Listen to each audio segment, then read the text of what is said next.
The Rack Shop is proud to present this 2022 Hyundai Tucson with the factory installed flush side rail.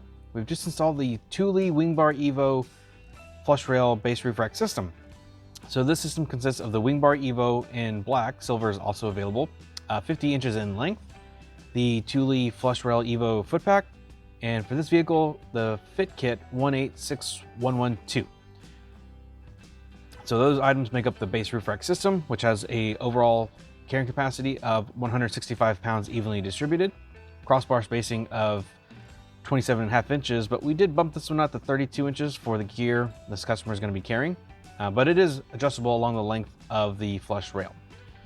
So this is just a quick look at this system. For more details, pricing, and easy ordering, click on the link in the description below. That'll take you back to our website where you can easily purchase this whole roof rack system with just a couple clicks.